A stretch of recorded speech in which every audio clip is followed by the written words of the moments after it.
చెప్పుకోవాలంటే మా మండపాన్ని తీయమంటున్నారు, వీళ్ళు మా మండపాన్ని వేయడాన్ని అడ్డుకుంటున్నారు, మా పండుగ మమ్మల్ని చేసుకొని లేదని చెప్పేసి ఎదుటి వాళ్ళ విన్న బురద జల్లడానికి ఎక్కడ కూడా వెనుకంట వేయరు. కానీ అందులో ఉన్నటువంటి పోలీసు వారు ఎందుకు తీయమంటున్నారు, దేని కొరకు తీయమంటున్నారు అని మనకు ఆలోచన రాదు. ఎందుకంటే ఆ బురద కాస్త ఏమైతే మన తప్పును ఒప్పుకునేటటువంటి సంస్కృతి కానీ మన తప్పును మనము సరిదిద్దుకునేటటువంటి ప్రయత్నం కానీ చేయనటువంటి సంస్కృతి మనలో అలవడి ఉంది. దాని కొరకు దాన్ని ఒప్పుకోలేదు. కాబట్టి అలాంటి ఫర్దర్గా ఏదైనా ఇన్సిడెంట్ ఎందుకొరకు అంటే ఎవరైనా వచ్చి చిన్న డిస్టర్బెన్స్ జరిగితే ఆదిలోనే అంశపాదులాగా ఆ గణేష్ ఫెస్టివల్కు సంబంధించినటువంటి ఆదిలోనే అపశృతి జరిగిందని అరిష్టంగా భావించేటటువంటి వాళ్ళు మన సాంప్రదాయంలో చాలా మంది ఉన్నారు. అక్కడ ఏమి జరిగినా ఏ మాత్రం మనం అనుకున్న విధంగా అనిపించకపోయినా స్టార్టింగ్లోనే పోలీసు వాళ్ళు లేకపోతే పక్కన వాళ్ళు డిస్టర్బ్ చేసింది కాబట్టి ఈ అరిష్టం జరిగిందని నువ్వు ఎప్పుడు ఎల్లవేళలా వాళ్ళని తిడుతూ ఉంటావు. కానీ నేను ముందస్తుగా వాళ్ళతో నుంచి అనుమతి తీసుకోకపోవడం వల్ల మాత్రమే నాకు ఈ డిస్టర్బెన్స్ జరిగిందని నువ్వు రిసీవ్ చేసుకోలేవు.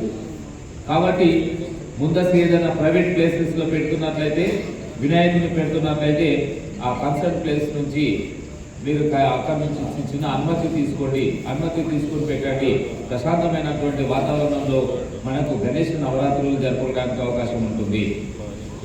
ఒకవేళ మనకు అక్కడ ఉన్నటువంటి పవర్ తీసుకునేటటువంటిది మనము డైరెక్ట్ ఎలక్ట్రిసిటీ వాళ్లకు ఎలక్ట్రిసిటీ అనుమతి పొందకుండా పక్కన ఉన్న ఇంటి వాళ్ళ నుంచి తీసుకుంటున్నట్లయితే ఆ ఇంటి యజమాని యొక్క అనుమతి కూడా తీసుకోండి. ఎందుకంటే మనం చేస్తున్నటువంటి నవరాత్రులు ఏదైతే మొదటి రోజు నుంచి లాస్ట్ వినాయక విమర్శన అయిన దగ్గర కూడా మనము చేస్తున్నటువంటి ఏ కార్యక్రమాన్ని ఈ యంత్రాంగం కానీ చుట్టుపక్కల వాళ్ళు కానీ ఎవరు క్వశ్చన్ చేయనంత వరకు మనం ప్రశాంతంగా మన యొక్క పండుగ జరుపుకుంటాము. కాబట్టి ప్రైవేట్ ప్లేసెస్లో పెట్టినప్పుడు ఆ జాగ్రత్తలు తీసుకోండి. ఏదైనా ఒక అసోసియేషన్కి సంబంధించినటువంటి స్థలం ఉండొచ్చు. ఆ అసోసియేషన్ యొక్క స్థలము, భవనం కానీ స్థలము కానీ కాలనీ కానీ అటువంటి వాటి చోట గణేష్ ఇన్స్టాలేషన్ చేస్తున్నట్లయితే ఆ గణేషుని వద్ద ఖచ్చితంగా ఏదైతే ప్రజెంట్ ఎగ్జిస్టింగ్ ఉన్నటువంటి బాడీ ఉందో ఆ ఎగ్జిస్టింగ్ బాడీ యొక్క వాళ్ళ యొక్క చెప్పేటటువంటి మాటలను మీరు గౌరవించాలి. ఎందుకంటే గణేష్ గారికి వచ్చేసరికి ఎగ్జిస్టింగ్ బాడీలో ఎవరో ఈ సీనియర్ సిటిజన్ ఉంటారు, ముసలి వాళ్ళు ఉంటారు, పెద్దవాళ్ళు ఉంటారు. వాళ్ళు మమ్మల్ని ఎగరేస్తారు, సార్ దీన్ని నేనే ఆక్యుపై చేసుకుంటాను, ఇది నాది, నా సామ్రాజ్యం అని బయట వాళ్ళతో పోట్లాడుతున్నటువంటి యువత కూడా ఉంది. మనకు పెద్దలంటే రెస్పెక్ట్ అనేటటువంటి వాడు మనకు ఉంది. కాబట్టి ఆ సంస్కృతిని మనం ఖచ్చితంగా కాపాడుకుంటూ వాళ్ళను ఒప్పించుకొని వాళ్ళ ద్వారానే మీరు ఏ కార్యక్రమాన్ని చేయాలన్నా ఆ కార్యక్రమాన్ని ముందుకు తీసుకెళ్తే బాగుంటుంది. ఎందుకంటే అక్కడ ఉన్నటువంటి అసోసియేషన్ ఎవరైతే ప్రెసిడెంట్ కానివ్వండి, చైర్మన్ కానివ్వండి, సెక్రటరీ కానివ్వండి, దానికి సంబంధించి బాగోగులు మొత్తం 365 రోజులు వాళ్ళు చూసుకుంటున్నప్పుడు ఆ 9 రోజులకు వాళ్ళు పక్కన పెడతామంటే మనిషికి ఒక ఈగో అనేది ఉంటుంది. ఆ ఈగో ఒప్పుకోదు. వాళ్ళకి ఏ ఈగో లేకుండా నిన్ను ఆహ్వానించినప్పుడు నువ్వు అవుట్రైట్గా నువ్వు తీసుకొని చెయ్యి. అదర్వైజ్ ఆ విధంగా కాకపోతే వాళ్ళు ఏదైతే చెప్తున్నారో ఆ పెద్దవాళ్ళు చెప్పేటటువంటి దాన్ని మీరు ఖచ్చితంగా పాటిస్తే బాగుంటుంది అసోసియేషన్కి సంబంధించినటువంటి. ఇంకొకటి, మనకు భక్తి ఉంది కదా అని చెప్పేసి ఒక వ్యక్తి పైన ఉన్నటువంటి కోపానికో, ఒక తెగ పైన ఉన్న కోపానికో, ఒక జాతి పైన ఉన్న కోపానికో, ఇంకొక కోపానికో ఏం చేస్తాము, అక్కడ ఉన్నటువంటి వినాయకుని తీసుకుపోయి ఒక డిస్ప్యూటెడ్ ల్యాండ్లో కూడా ఎస్టాబ్లిష్ చేయడానికి మనం ప్రయత్నం చేస్తాం. గణేష్ మన అడిగిన డిస్ప్యూటెడ్ ల్యాండ్లో దాన్ని పెట్టి పూజలు చేయడానికి ఎట్టి పరిస్థితుల వివాదాస్పదమైనటువంటి స్థలాలు కానీ ఇతర మండలాలకు సంబంధించినటువంటి ఇమీడియట్గా ఆనుకొని అగ్రిసెట్ ఉన్నటువంటి ప్లేసెస్లో కానీ అటువంటి చోట మనము గణేష్ను పెట్టి ఆదిలోని అంశపాల వాటిని కూడా మనం డిస్టర్బెన్స్ కాకుండా ఉండాలి. వివాదమైనటువంటి స్థలాలు కానీ వాటిలో కోర్టులో కేసులు ఉంటాయి, కొన్ని ప్లేసెస్లో కోర్టులో కేసులు ఉన్నటువంటి స్థలాల్లో కానీ గణేష్ యొక్క మండపాలు వేయడానికి మీరు ఎక్కడ ఏ విధమైనటువంటి సాహసం చేయొద్దు. ఎందుకంటే అవన్నీ కోర్టులో ఇష్యూస్ ఉన్నప్పుడు ఆ రెండు పార్టీలు పోలీసుని అప్రోచ్ అవుతుంది. మీకు ఏ ఉద్దేశం, ఆ స్థలాన్ని కబ్జా చేయాలని ఏదో చేయాలని మీకు ఆ ఉద్దేశం లేకపోయినప్పటికీ కూడా అదేమవుతుందంటే దీన్ని కూడా ఇది స్థలము మాది అని కోర్టులకు అక్కడ ఇక్కడ లాగి మమ్మల్ని అందరినీ కోర్టుకు లాగేటటువంటి పరిస్థితి ఉంటుంది. కాబట్టి వివాదాస్పదమైనటువంటి స్థలాలలో కానీ కేసులు ఉన్నటువంటి స్థలాల్లో కానీ ఎప్పుడు కూడా పండల్స్ లేకుండా చూసుకోవాలి. అదేవిధంగా మనము భక్తితో చేసేటటువంటి కార్యక్రమం ఏదైనా కూడా ఈ కార్యక్రమము ఇతర వ్యక్తులకు కానీ ఇతర మతస్థులకు కానీ ఇతర ప్రాంతాలకు చెందినటువంటి కానీ ఎవరి మనోభావాలు దెబ్బతీయకుండా ఉండాలి. కాబట్టి pre installation of Ganesh Idol ఆ మండపాలు పెట్టేటప్పుడు ప్రైవేట్ ప్లేస్లో పబ్లిక్ ప్లేస్లో మనకు సంబంధించినటువంటి అసోసియేషన్ ప్లేస్లో కానీ సివిల్ ప్లేస్ కానీ ఈ విధమైనటువంటి జాగ్రత్తలు తీసుకుంటే మన యొక్క మండపం వేసేంత వరకు కూడా మనము ప్రశాంతంగా ఉంటాము.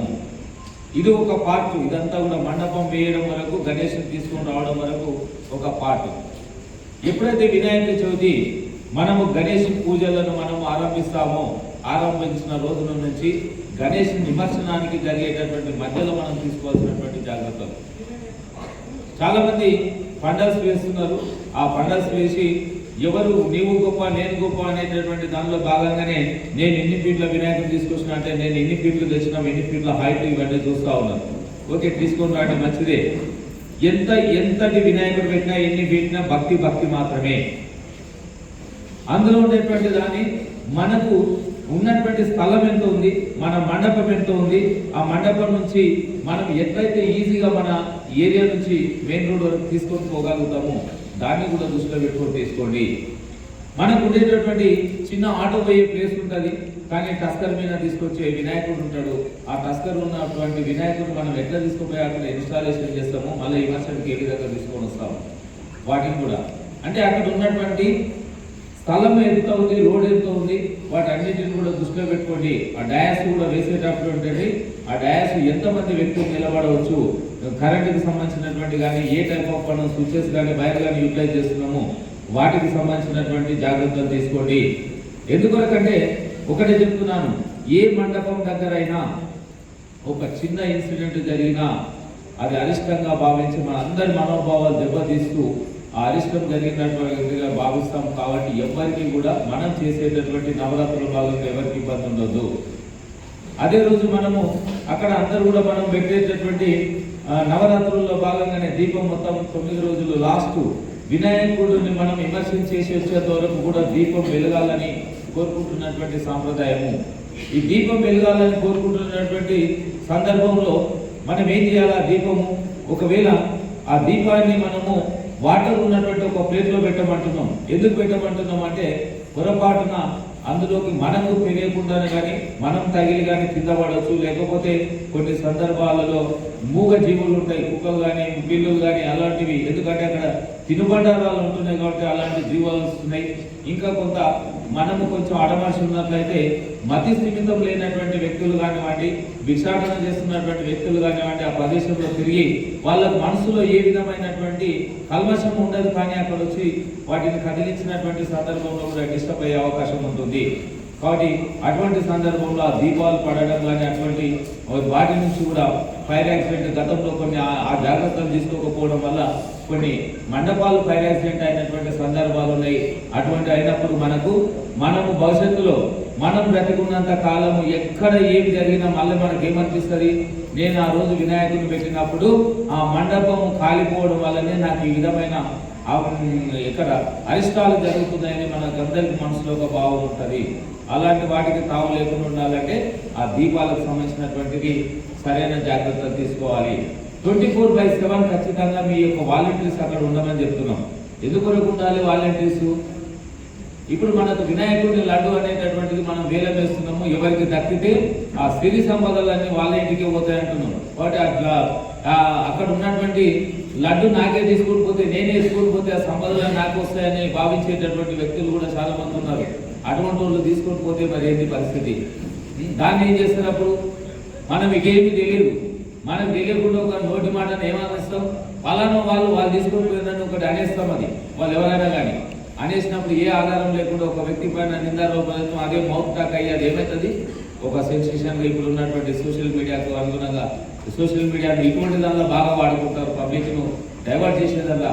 కాబట్టి అలాంటి కొన్ని ప్రొపగాండాలు వచ్చేటటువంటి అవకాశం కూడా ఉంటుంది. కాబట్టి అటువంటి లడ్డులు కానీ మనుషులు కానీ కొన్ని సందర్భాల్లో చాలా చోట్ల లడ్డు పెట్టిపోయిన తర్వాత ఇప్పుడు మనం భిక్షాటం చేస్తున్నటువంటి వాళ్ళని సరైన ఆహారం దొరకదు, కుక్కలు ఉంటాయి, పిల్లులు ఉంటాయి, ఎటువంటి ఆహారం దొరకదు.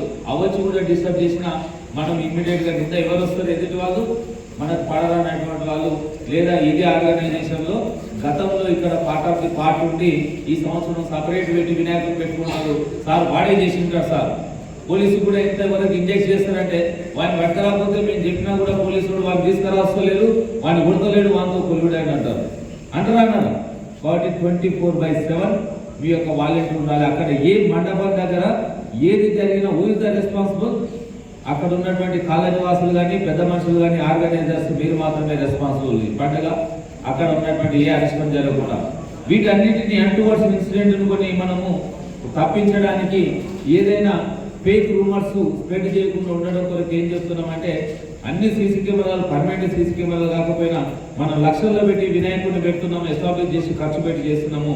ఒక 5,000 రూపాయలు పెట్టినా కూడా ఒక స్టాటిక్ కెమెరా అక్కడ వచ్చేస్తుంది సిమ్ కార్డుతో, దాంట్లో స్టోరేజ్ ఉంటుంది. కాబట్టి మీ యొక్క అవసరానికి మేర అక్కడ ఉన్నటువంటి మండపం యొక్క స్థాయిని బట్టి మీ యొక్క భక్తులు వచ్చేటటువంటి జనాలను బట్టి 2 లేదా 5 కెమెరాల వరకు అక్కడక్కడ ఇన్స్టాల్ చేసుకోండి. దానికి ఏ వైర్ అవసరం లేదు, ఏం లేదు. ఒక్కసారి కొని పెడితే ఏమవుతుంది, ఎవ్రీడే అని గోడకు పెట్టేస్తే అయిపోతుంది. 1 మంత్ రీఛార్జ్ చేయలేదు, 15 రోజుల రీఛార్జ్ చేసుకుని ఒక 4 సిమ్ములు తీసుకోండి. 4 సిమ్ములు దానిలో వేస్తే 5,000 ఒక కెమెరా మొత్తం స్టోరేజ్ దానిలో ఉంటుంది. రేపు పొద్దున ఏదైనా జరగకుండా జరిగినా అక్కడ ఇక్కడ వాళ్ళని వీళ్ళని నిందలు వేయడం కన్నా మనకేంది, మన కెమెరాని మన బెస్ట్ సజెషన్. ఎందుకంటే కెమెరాకు ఏ విధమైనటువంటి దురుద్దేశం లేదు, ఎవరిపైన పగ లేదు, పదార్థం లేదు.